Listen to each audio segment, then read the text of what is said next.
Wagwan YouTube. So it's kind of a little bit of foreshadowing right now. This is my to-do list for the engine. I already got the engine disassembled, dropped off at the machine shop, got the ARP bolts installed. ARP main stud bolts slash studs installed, and the main caps for line hone for the new clamping force for the crank. Got the new cam bearings installed. Had the old ones removed, new ones. I was like, might as well. They didn't look scored or anything, but it's one of those, might as well, since I'm already in here. The con rods, still waiting for those.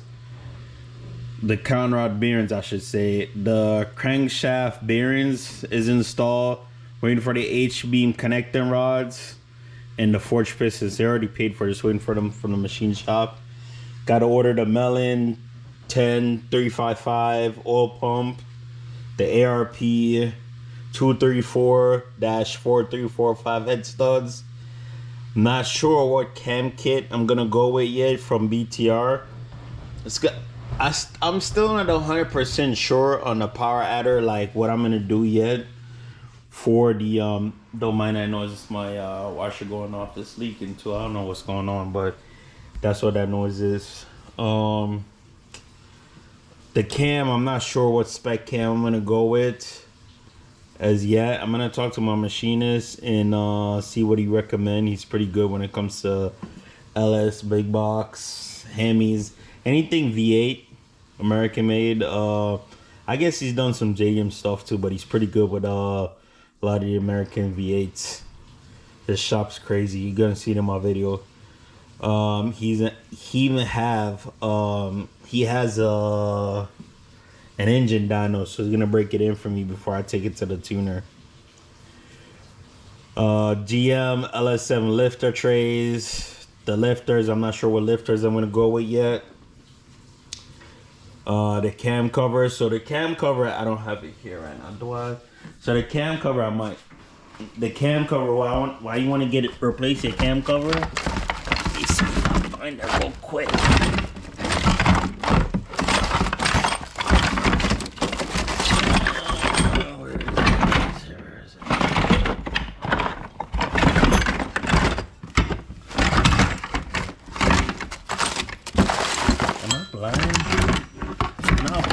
Here. Anyways, with the cam cover, it has a little seal built in. Usually over time, that seal gets flattened down and you can't peel it off to replace it. So usually you just buy a new cam cover and it comes with a seal already built in. It's usually like, I think 35 to 40 bucks. I can't remember, 45. Can't remember exactly how much I seen it for, but I'm gonna get one of those. I'm also gonna get the it's like not really an adapter. So the LS have, let me see if I find it on the pickup. The pickup tube has a 1 bolt style, right? There's a company that makes, I think, what's that company called again? I think ICT Billet. They make it where they have this little U bracket that goes around where that is, so you have 2 mounting points instead of 1, because over time, I guess you lose oil pressure when this is kind of cockeyed and you can't get it gets past the seal, so you lose oil pressure. So to alleviate that, you need to get that little bracket. Once it comes in, I'll show you guys what I'm talking about. But this is everything. I made this board so I can stay on track and remember what all I gotta order to make this engine fully assemble, so I can fully assemble this thing and put it together. Attach it to my T56 Magnum on my work bag that's been sitting here forever on my skateboard. So once I get all that, put the pistons and rods in, then the last thing is gonna be reassembly, and then put it in a car. So that's the update on the engine. And this to-do list is solely just for the engine. I'm working on this thing. I finally got the crank pulley off, so I had to drill and tap M10 by 125 holes on that crank pulley. And let me see if I could see why I was being such a pain in the butt. Where's the light? Where's the light? Where's the light? I don't know if this one's charged. But see if you guys can see. This car is originally an Okinawa car, and it's kind of hard to see right now. But there's rust on that crank snout that made that thing like damn near impossible to come out. So there's already pre-drilled and tap holes on that crank pulley from factory, right? Because you got to use like a puller like that, not a 3-jaw puller, because you'll destroy the pulley itself. And it would not come off no matter how much I tried with the M. I think from factory it's an M8 by 125. I think that's what it was, or it might be an M6. I can't remember exactly, but nonetheless, whatever it was, I googled it and it would not come undone. So I ended up stepping up to a 10. I tried the M8, it pulled it out. When I tried to pull it, so I stepped up to M10 and was successfully able to pull it out. But like I said, that thing was such a pain in the ass. So tomorrow my time, I'm gonna go ahead and replace the timing belt, the tensioner, and I want to see what caused this carnage on the belt. So if y'all could see real quick, let me see. I'll get the light again. Hold on real quick.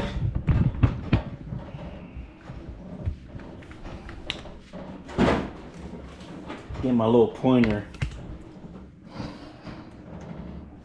So as you guys can see, I don't know if y'all can see it. This right here, that mark, it's a timing mark, right? That little mark on the intake cam is off. This side is spot on. Down here, it's set to TDC. I verified it by checking the piston on cylinder number 1. And it's at TDC, and this is supposed to match up. But as you guys can see, somehow this thing skipped timing. So it could have been a catastrophic failure, because this engine is known as an interference engine, which means if the timing belt snapped, the pistons and valve will make contact. So it'll be a holy matrimony. And I was able to spin it. Surprisingly, I drove it all the way home, about 45 miles. It was severely underpowered, but now I know why. So that's the reason why this is like all torn apart right now. So once I get this out, I'm gonna move the Datsun in. The next step, what I want to do with the Datsun is take the dash off, take all the stock wiring off, and all the BS from the factory that's in the Datsun wiring. I'm gonna go with the painless wiring harness. So that's my update.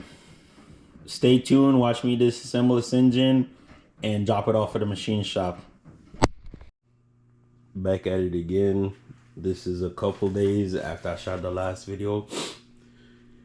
Right after Christmas, the flu decided to kick me in the face. So I've been down and out for a little bit. I'm still getting over it.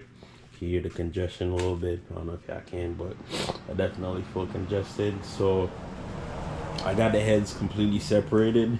I need to check the heads. I kind of briefly skimmed over them. I didn't see any cracking or anything. Heard they're prone to crack between here.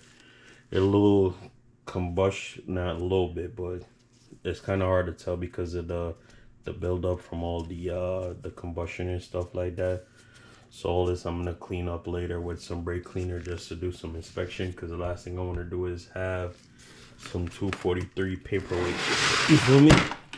So it'll be a little unfortunate too, because I heard there's 2 cathedral heads that's really sought after. There's a 243 heads and a 749, and I think because they flow a lot better, I'm draining the oil right now in the drain pan.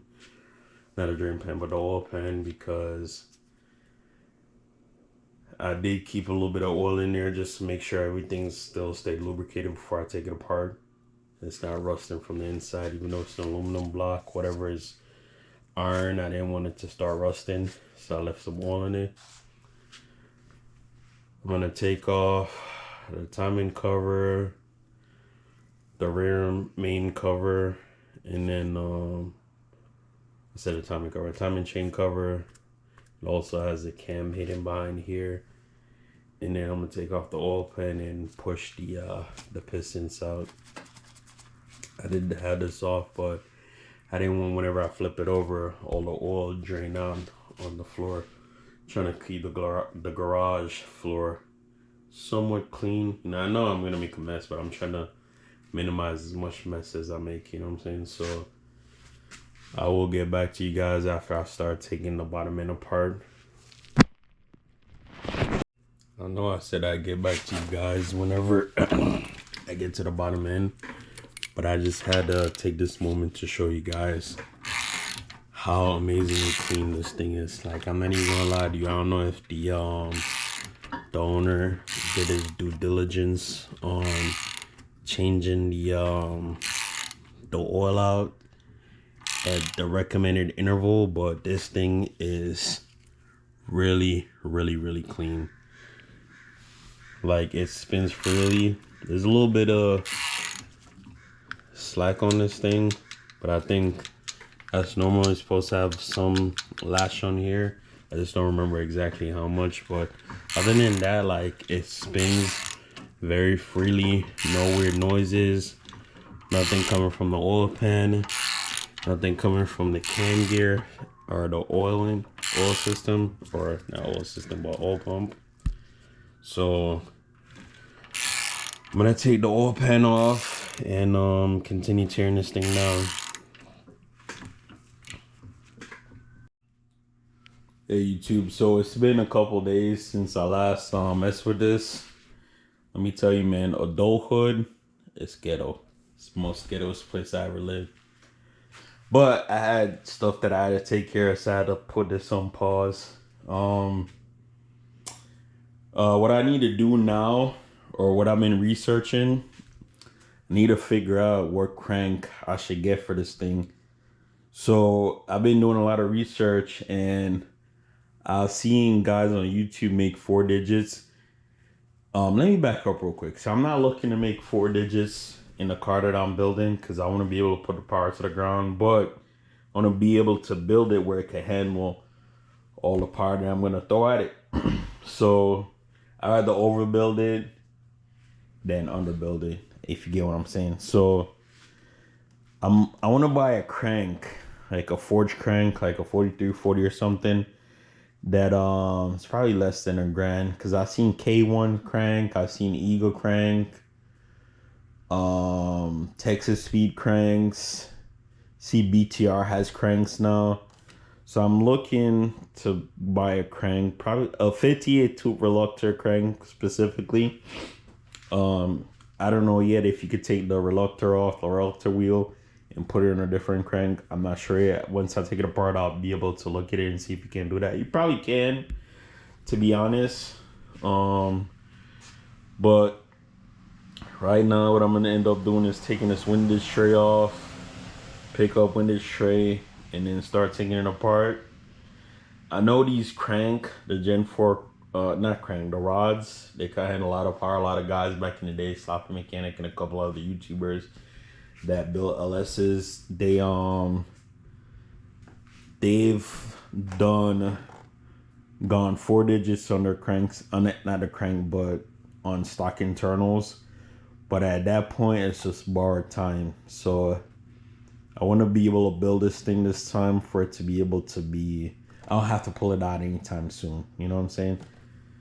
I'm probably not going to run anything more than 20 pounds. 20 pounds might be the max. Then I'm going to run it. I got me a pack of Sharpie because I couldn't find mine the other day. My mom was here and she must have moved my stuff. Either way, end up getting some markers so I can mark some stuff, because there is going to be some things that I'm going to reuse. Oil pan bolts, valley cover bolts, timing cover bolts, rear main cover bolts.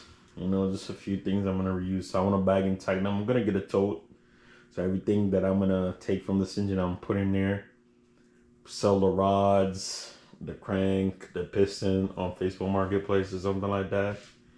I know a lot of guys, they use the they'll use the Gen 4 rods, because from what I've heard and did a couple research back in the day when I was building the LQ4, is that the Gen 4 rods will hold a lot of power, because they're like I-beam rods. They're a lot thicker, a lot beefier. I've seen a guy that he said he's had his turned up all the way to 4 digits for a couple years, and when it finally failed, a rod bent. The cap didn't let go, the bolt didn't break. He used ARP obviously, but the only failure he had a bent rod, and that's because he boost spike, I think 30 pounds or something like that. But I want to build this thing. It's gonna be one of those cliches where it's like, if it's already apart, might as well. You know what I'm saying? So what I need you guys to do is help a brother out. Drop in the comments what crank you guys think I should get. Something for less than $1,000. Probably like $1,000 after taxes. And then let me know. Because what I want to do is I want to send it off to a machine shop with a crank. So when I give them the ARP bolts and they tighten everything down, they can line hone the main cap so I don't have any issues. Alright, so that's the purpose of it. So I ended up finding a tote. Not that I couldn't find any, I was really looking for it. Being in the military, you move around a lot, so I end up having a lot of totes. But peep. Look, see, I was saying, I don't know if y'all could see the Gen 4 rods. They're a lot more beefier than the Gen 3 rods. They're like I-beams from the factory. I don't know if they're forged steel or cast. I don't know, but I probably won't be able to see. But there's cross hatching all the way down the bottom of the cylinders. These probably were redone, because there's no way it's still got cross hatching visible from the factory. But who knows? Who knows? I don't know. It might be a low mileage LS2. I'm not sure. The prior owner never told me. Or it might have did, but I don't remember. I can't find the conversation on Messenger anymore. But from what I've seen, what I'm looking at so far, everything is looking good to go. No complaints, nothing binding. Everything looks good. It's a cam angle sensor to read the reluctor. Everything's looking good so far. I don't see anything out of place. Everything's spinning smoothly. What I'm gonna start doing now is taking out the pistons. And I'm gonna take out the main caps afterwards. So yeah. Okay, I'll be back after I'm done. Alright, so I got all the pistons out. I went ahead, don't mind my Crocs. I went ahead and checked all the bearings to see if there's anything crazy on there. There was nothing crazy on the bearings. Just normal wear and tear. I dragged my fingernail across anything that looked weird, and my fingernail didn't catch anything. So normal wear and tear. The crank spins really freely. I got something that I gotta do inside, so I gotta take a break and come back out here. I'm gonna take the main caps off, take the crank out, take the cam bearing camshaft plate off, take the camshaft out, and all the sensors that's on here. So I think this is the crank sensor that reads the teeth on or each tooth on our reluctor wheel. And Where's the knock sensor? I think the knock sensor is supposed to be on the side. I don't know. I'm just gonna take everything apart. I'm gonna take the freeze plugs out and everything too as well. Wait, speaking of, where are the freeze plugs? Whatever. I guess there's no freeze plugs on here. But I'm gonna go ahead and take everything apart. So when I take it to the machine shop, the less they have to worry about. Because what I'm gonna do is I need to get some ARP bolts, studs, whatever. So when they get the crank, they can line hold it, put the bearings in there, make sure all the clearance is good to go. And then once I get it back, I could do the rods and pistons myself, and then shave the piston rings down. So I think I'm gonna do like 0.24 on top, the top ring, and 26 on the bottom ring. This is my opinion. Okay. Again, I'll say my opinion. I'd rather have too big of a gap than too small of a gap, because when the gap is too big, the most that's gonna happen, you're gonna have blow by, lower compression, right? You could take it apart, put new rings in, gap them smaller to your liking. You know what I'm saying? But when the rings are too small, what's gonna happen is when you increase the boost and it gets too hot and those rings touch, what's gonna end up happening is you're gonna have a catastrophic failure. Your ringland's gonna, end up falling apart, tearing the cylinder walls apart. You're gonna have to either bore it over or re-sleeve it or something. So I rather have the rings too big than have them too small. I think 0.24 on top and 26 on the bottom should be good enough. I'm probably gonna run the max. This thing's probably gonna seize 20 pounds of boost. Nothing more than that. I think that's more than enough boost for the little car that's gonna go in. Maybe even 15. Like I said, I'm not chasing big horsepower numbers, just something that I could put to the ground, because I have a lot of good stuff from Holley for this. So like I got a Holley HP, the wine harness, of course, the dash. And with a Holley HP, I could do boost by speed or boost by gear and all that good stuff, And then I got the Tronic T56 Magnum, the McCloy twin disc clutch. Everything to build it right this time. I went ahead and got it. Okay, so like I said again, I need y'all to drop in the comments or crank that'll be able to handle 4 digits. That won't break the bank. I seen a few, but I don't know what to get. I just want a stock stroke, which I think is 3.266 if I remember right. So I just want the stock stroke, stock bore. If everything's gonna go, the walls look fine to me, but see, this is the next thing I love about LS. Everything's numbered for you. So 1, 2, 3, 4, and then the 5th one, so you can't mess it up when you put it back together. So like I said, I'm gonna go inside. I gotta take a break, do something inside real quick, and then I come back outside, finish breaking it down. I don't have much left. Like I said, just the main caps, the crank, and then the crankshaft, and all the sensors and whatnot. And then I'll take it to the machine shop sometime this week. Also this week, probably Friday, I gotta go make my way to Texas to go pick up my FD from one of my friends that's holding it for me. That was my daily when I was stationed in Japan. So I gotta go get that because he's leaving and I don't want it to just sit there, But yeah. Alright, YouTube, I'll be right back. Okie dokie. Poki dokie. Okie spooky. Anywho, damn, that hurt. Alright, so I came out here and I started taking off all the bolts of the main cap. I did it in the wrong order. At first, I was just taking it off and I was like, wait, there's a sequence of how to take this thing apart.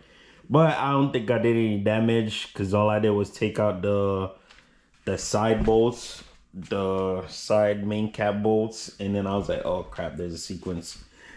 So if y'all don't know, the sequence it's like a star pattern. So you work from an inner out. So you go 1, 2, 3, 4. 5, 6, 7, 8, 9, 10. And the same thing for the outer. And then you work your way from the outer. So you go 1, 2, 3, 4, 5, 6, 7, 8, 9, and 10. Right? And then I think you just go around. But I did it in the reverse because I couldn't remember, and I was just eager to get this thing torn apart. I was gonna make a video. I do have my little head mount. Don't mind that. It's a header's heat shield. But I do have my head mount, and I thought about it. I was like, you know what? There's a plethora of video on YouTube how to take this thing apart. The LS been around for a minute, and there's a lot of guys that's made thousands of horsepower on these things. So I was like, you know what? I don't want to be that guy that add a video to a sea of videos that's already been done like a bazillion times. You know what I'm saying? So I didn't film tearing it apart. It's really simple if you're trying to do one of these and you have any kind of mechanical abilities or skills, I should say. It's really not that hard to take this thing apart. You can watch a video, like a 5-minute tutorial, to be honest, 5-10 minutes, and you'll be able to get these things. Are like Legos, to be honest. They're really easy to work on. Now I see why everybody's like was glorifying the LS back in the day. I just got a few more things I got to do. I got to take the main caps out, obviously, the cam plate, and then the cam shaft itself. I don't have the tool or the patience to take out the cam bearing, so I'm just gonna have the machine shop do it. I'm gonna take off the sensors. What I don't remember, because it's kind of in an awkward position, if once I take the main caps off, if I could slide this forward a little bit and get the camshaft out, because I probably can take this off. I'm just gonna have to finesse some wrenches to get it off if I can't just pull the crank out. But I'm almost done. I just gotta remove the sensor. So this is the crank sensor. It reads the tooth on the reluctor wheel for the timing. What else? That's about it, to be honest. And then once it's done, I chop it off at the machine shop. I'm gonna take a break real quick because I gotta do laundry as well. So I'll be back as soon as I'm done. All right, update on the build so far. Tear down on the engine. So after careful consideration, some research, and listen to some comments on my TikTok, there's people that said I could go ahead and run a stock crank. So I'm gonna go ahead and run a stock crank. So what I've done is I put the center bolts back in. They're not spec tight. I just tighten them with my Milwaukee.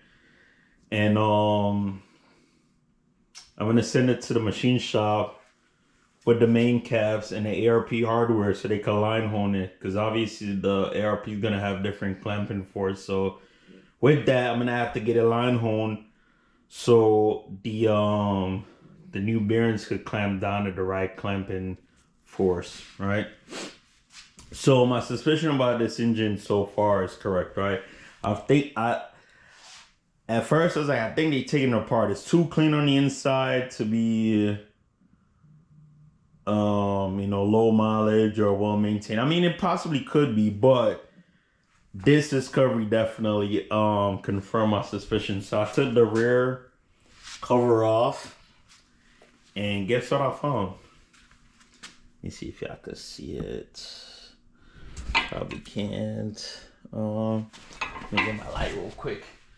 But anyways, this thing got some goodies in there. I don't know what the spec is on that yet, but let me see if y'all can see it. Anywho, if y'all can't see what that is, that's a comp cam. Obviously not OE. What I'm gonna do is I'm gonna take it out right now. So I got the cover off. I'm doing my due diligence by bagging and tagging everything. So I'm gonna take the camshaft out. I think this camshaft should have the spec printed on a camshaft. If not, I've been trying to go through all my my Facebook Marketplace messages, because it's been a while since I purchased this engine. It got to be at least 3 years now. So I'm gonna take the camshaft out. Hopefully the specs is on it. This engine is gonna be boosted though. I don't know if they had it boosted before, but I'm gonna go with a BTR like stage 2 or stage 3, probably stage 3, because I like the way it chops. Twin turbo cam. So I'm gonna go ahead and take that out right now. But like I said, this is not the OE camshaft. That's a comp camshaft. So, ladies and gentlemen, the crankshaft is out. It wasn't that hard. I just used the 2 of the bolts that I used that came out of the value cover. They sell a special tool for this, but you really don't need it, to be honest. Usually people use the water pump bolts, same thread pitch, it's just longer. I couldn't remember where I put them, so I was just like, you know what, I'm gonna try using these and it works. So this is an aftermarket crankshaft, not camshaft, camshaft, the thing that goes make your engine go.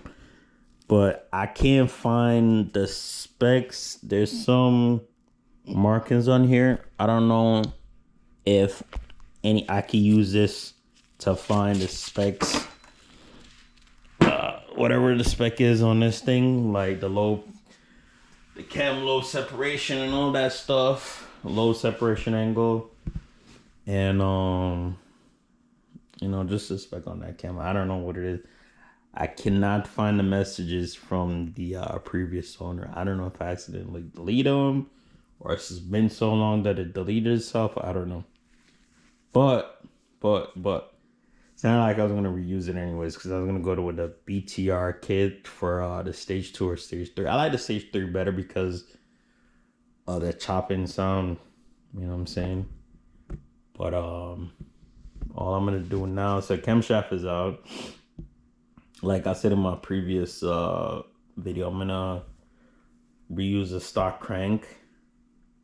So I'm gonna send it to the machine shop as is right now. I'm gonna just take this off, take the valley cover off, and finish bagging and tagging stuff. And she's good to go to the machine shop.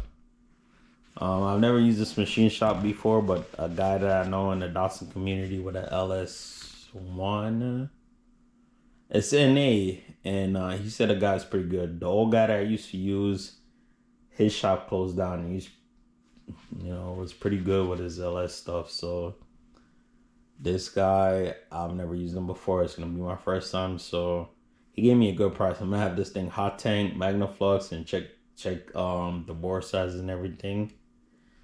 I'm gonna take some ARP studs over and the camshaft bearings. So you're gonna pull old ones out, put new ones in. I don't know what just happened, but I'm guessing my memory card's full. But anyways, I'm gonna take some ARP bolts over there, have them line hone the crank with the main caps, and then put those on there and pretty much assemble the bottom end for me. I'll do the heads, it's really not that hard, but I'm just having assemble the bottom end, piston rod, and yeah, that's it. So real quick, so after this, I'm gonna hop on the Skyline after. It's not only that I miss driving that thing, I really want to get it out of the garage so I could push the Datsun in and start doing some work on it. I have it on the side of my house. I could work out. I do work on it out there, but I feel more comfortable since it's an enclosed space. I ain't gotta worry about it being too hot or it being too cold in here. So, or being too hot to being too cold outside, you know, or the elements. It's been raining recently, weird in California. Never seen it rain this much before, but I want to put it in here so I can start working on it. This year for sure, I want to get that car up and running. It's been sitting around for 2 years, so I want to get this engine taken care of. The new transmission, brand new T56 Magnum still in the box. I want to get that in there, in the car obviously, and then get it tuned and get the car running. You know what I'm saying? Get it broken in and see what else I need to do, what else I need to get dialed in. But I do want to get some S550s. I think that's like 2014 or 2022. I might be, don't quote me, I think I'm wrong. But that's the Mustang. I need their stock wheels because I think it's a 5x114, but I can't remember the hub, the center hub spacing or size, the bore size. So a hub centric, whatever the hub centric size is. But I need to get some of those wheels because I'm converting a Datsun from a 4-lug to a 5-lug. Just to have more wheel option, and I'm going with the Magnum, not the Magnum, but the Super 8.8 differential from that specific model Mustang. I know this video is gonna be kind of dry just because this part is always dry. The breakdown. So once I get the engine back and I start putting everything together, it'll be a little bit more juicier. But for now, I just gotta bear with me. And just trust the process, all right? Trust the process. I promise it's going to be worth it. All right, so I got everything removed from the shore block. So the camshaft's removed. The timing chain tensioner is removed. The valley cover. I opened up the garage because I'm like, I sprayed some brake cleaner and some WD-40 back in the cylinder so it don't get all nasty. But I sprayed a brake cleaner in there to get rid of the residual oil. I'm gonna let it sit like this so it could drain the residual. It did have a little bit of oil sitting in it, so nothing rust or seize up or lock up or whatever. So clean it up a little bit. I took off all the sensors, the valley cover, everything I guess that the machine shop doesn't need on it or need to take off. So it should be good to go now. Everything's off. Everything that's on it right now I'm keeping. So keeping a stock crankshaft like I said before. I'm just gonna drop it off at a machine shop now. Everything's off. Everything looks good. I don't know if I'm missing anything. Everything's off. I think I'm good. Timing cover is off. The rear cover is off. The tray's off. The hydraulic lifter is off. Let me see. Am I missing anything? I think I should be good to go now. So what I'm gonna do now is shift my focus from this to that thing over there. I had to take the crankshaft pulley off, and then from there I gotta put a new timing belt, new tensioner. So yeah, time to move on to the next thing. I gotta get that out though. To get the Datsun in here, I want to get it out of here. Definitely want to get it out of here.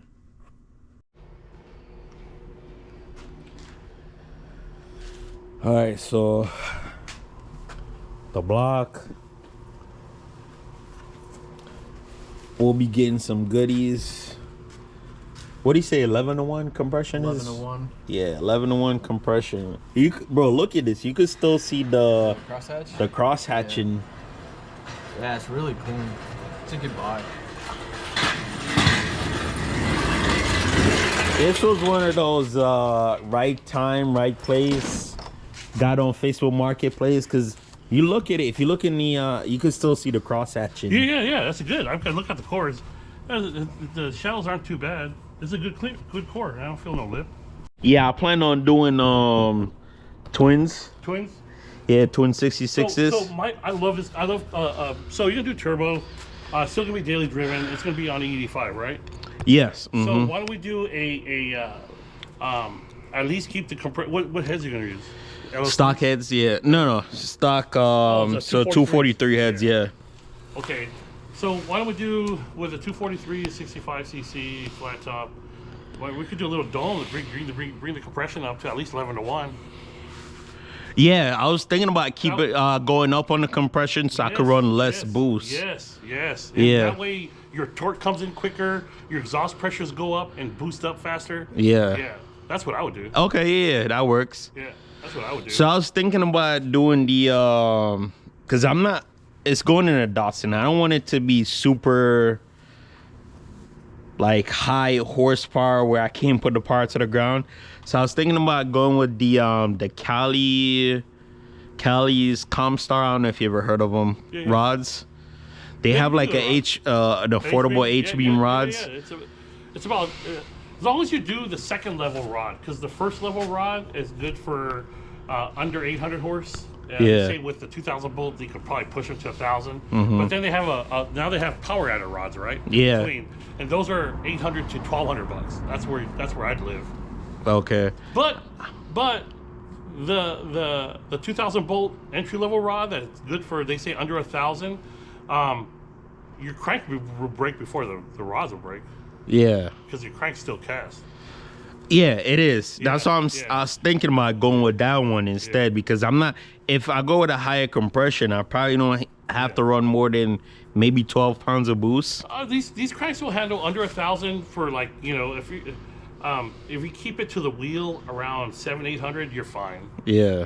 Okay. That's impressive. I like LS's. Yeah. That's one of the reasons why.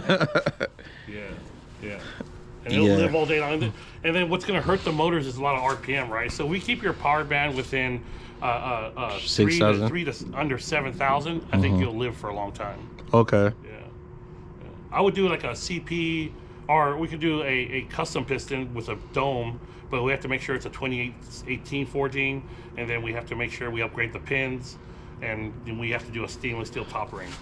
Okay. And then the rods, we can order your rods if that's what you prefer. I don't care. They're strong. You know what I mean? We could do that rod, or the Manly sells an H tough rod. Okay. Yeah, which is it's thicker than the factory H-beam rod, so it's like a power adder rod. Okay. Molinar sells a power adder rod. But if you prefer Compstar, I can order that for you. Yeah. It's not really a preference. I'm trying to keep a budget, you know what I'm saying? So I want to make on the rods.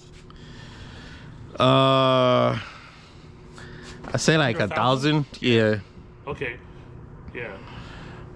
So if you want to do the research and look up the Manly H Tough rod, and let me know if you like it. I'm direct with them. Compstar will be a little bit more expensive. Basically, I'll probably get more or less the same price as you. Okay. But don't worry, we'll order it. If you prefer that rod. So what about the Manleys? What get them for under 1,000 for you. Okay. All right. I'll do that then. As long as they're forged. Oh, fuck yeah. So I'm not. We're not gonna put crap in your I'm motor, not. Yeah. So, I'm not like brand specific. Yeah. And then if you go with my combination and you buy the parts, I back it up even more. Okay. You're going with my combination, and then I'll tell you you're good to 1,000 to the flywheel. Okay. And then push it. Okay. Yeah. Yeah. All right. Yeah. Perfect then. Yeah. I mean, like I said, these LS motors have been. Man, they're good. They're good, strong motors. Yeah. Okay. Yeah. Like I'm saying, I'm not brand specific. I was just doing my own research, and I was looking at the Cali Comstar, the entry level, like you said. Since you didn't say Cali's, the really true Cali's, what's the other brand? Cali's, they make a rod. I forgot what their actual rod. The Compstar line is actually an overseas line. Yeah. Like Manly, the other ones. That's why I'm saying the equivalent. That'd probably be equivalent. I can get quicker. They're just here. So I was looking at to boost line, but I'm like, I'm not gonna push that much. Boost line rods, I don't use them anymore because. So the block is on the engine stand for the machinist. My boy Polo's running from the video. But anywho, time to get this bad boy in. Get my receipts and everything I need. Nice. The next stage. Thank you. Here, guys, come in. Appreciate you. Yes, sir.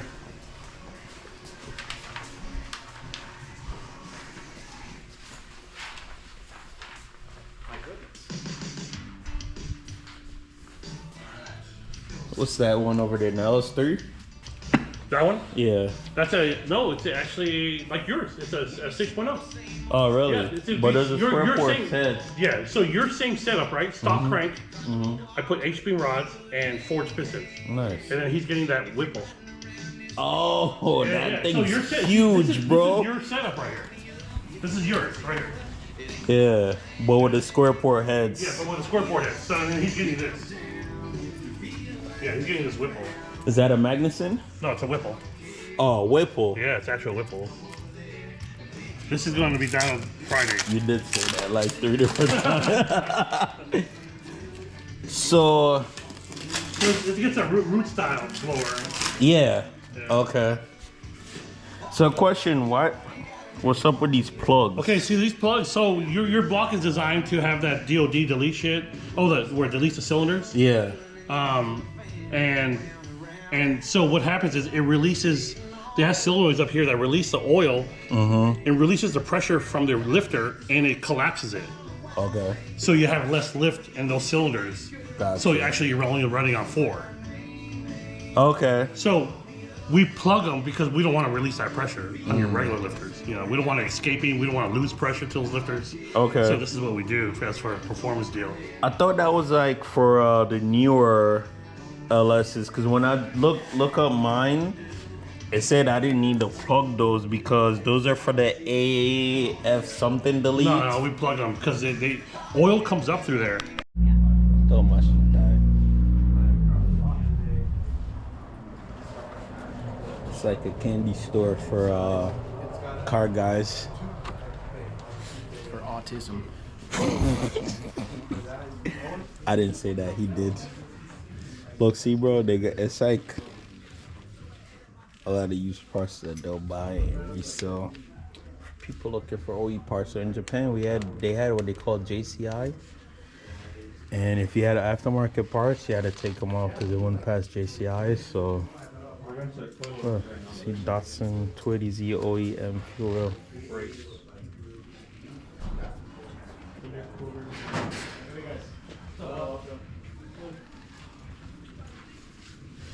I want to go to the one in Japan, bro. Like mainland Japan. Let's see the guy aftermarket ECUs and stuff like that. Turbo timer.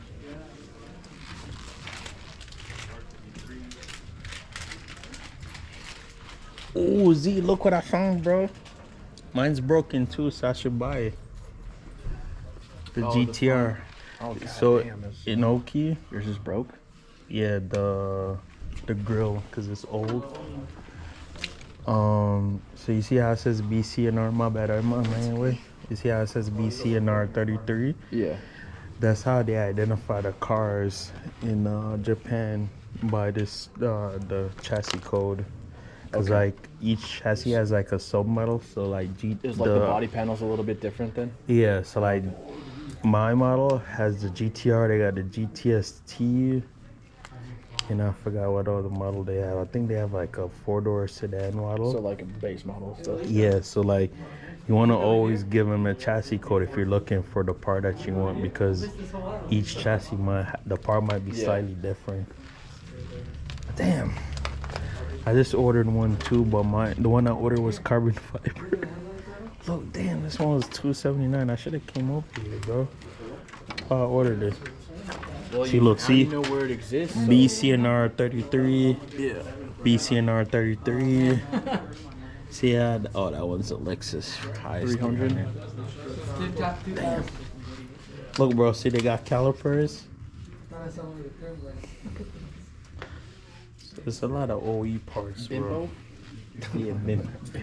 That's what Mark would say, right? Yeah, just replace the bimbo brakes? Bimbo brakes. I was like, what? You mean Brembo? Well, see, they got the coilovers and stuff.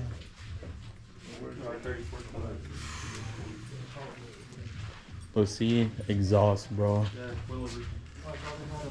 Wings. Wang. Wheels. Interior pieces, panels. Other goodies. Look, they even got bolts, bro. Seats. Oh, I like that Recaro. God Man, damn. this is nice. I like this. These come in the Supras. They call them confetti seats. Yeah, I like that. I like the old 90s, like, aesthetic. I need to get new Sierra. seats for my pickup. Hey, you should have came with a pen and got that AE86, bro. It was either 86 or Hilux.